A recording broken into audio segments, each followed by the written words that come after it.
Israel Palestine দ্বন্দ্বের শান্তিপূর্ণ ও দ্বিরাষ্ট্রভিত্তিক সমাধানের লক্ষ্যে জাতিসংঘের ৩ দিনব্যাপী সম্মেলন শুরু হয়েছে।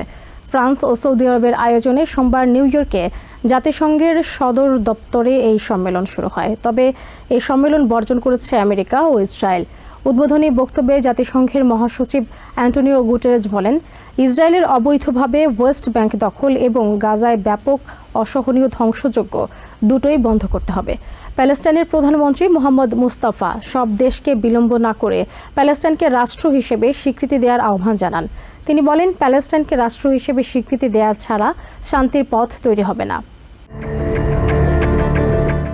গত বছরের সেপ্টেম্বরে 193 সদস্য বিশিষ্ট জাতিসংঘের সাধারণ পরিষদ প্যালেস্টাইন ও ইসরায়েলের মধ্যে দীর্ঘদিন ধরে চলা দ্বন্দ্বের দ্বিরাষ্ট্রভিত্তিক সমাধানের লক্ষ্যে সম্মেলন আয়োজনের সিদ্ধান্ত নেয়।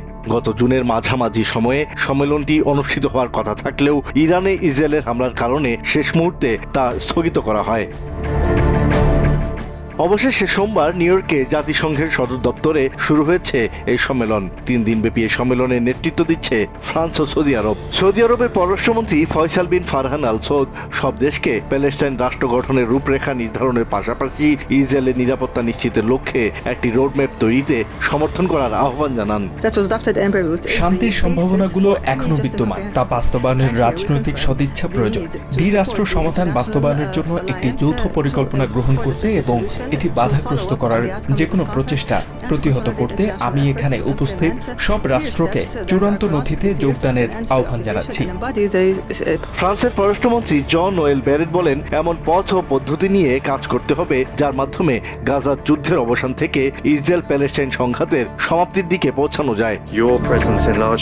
আজকের এই বিপুল উপস্থিতি আন্তর্জাতিক সম্প্রদায়ের ঐক্যমত্য এবং গাজায় যুদ্ধের অবসানের আকাঙ্ক্ষাকে প্রতিফলিত করে।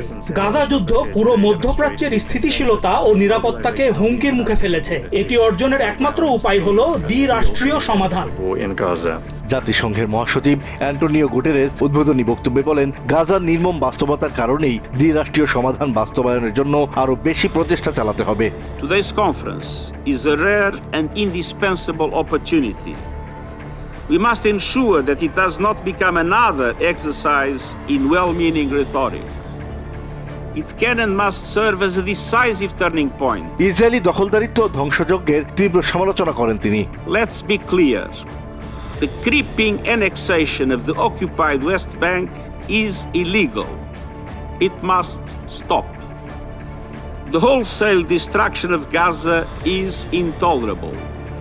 It must stop. গুটেরেস আরো বলেন, একতরফা পদক্ষেপ দ্বিরাষ্ট্রীয় সমাধানকে চিরতরে নস্যাৎ করতে পারে। Unilateral actions that would forever undermine the two-state solution are unacceptable. They must stop. প্যালেস্টাইনের প্রধানমন্ত্রী মোহাম্মদ মুস্তাফা বলেন, প্যালেস্টাইনিয়ানরা যুগের পর যুগ ধরে অবহেলিত থাকতে পারে না। have yet to do so to recognize the state of Palestine without delay. Indeed, the path to peace starts with recognizing the state of Palestine. সোমবারের প্রথম অধিবেশন শেষে 2023 সালের 7 অক্টোবর থেকে মধ্যপ্রাচ্যে শুরু হওয়া সংঘাতে নিহতদের স্মরণে দাঁড়িয়ে 1 মিনিট নীরবতা পালন করা হয়। অন্যদিকে সম্মেলনে অংশ না নেওয়ার কথা জানিয়ে এটিকে লোক দেখানো বলে আখ্যায়িত করেছে আমেরিকা।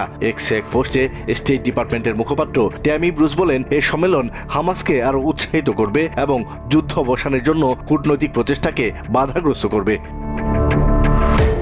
সম্মেলনে অংশ নিচ্ছে না ইসরায়েলও।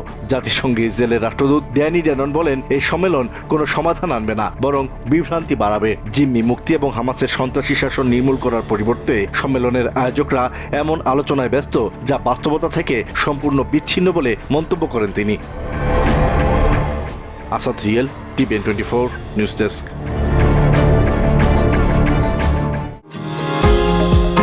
নিউ ইয়র্ক থেকে সম্প্রচারিত টিভিএন 24 টেলিভিশন বিশ্বজুড়ে বাঙালির কণ্ঠস্বর।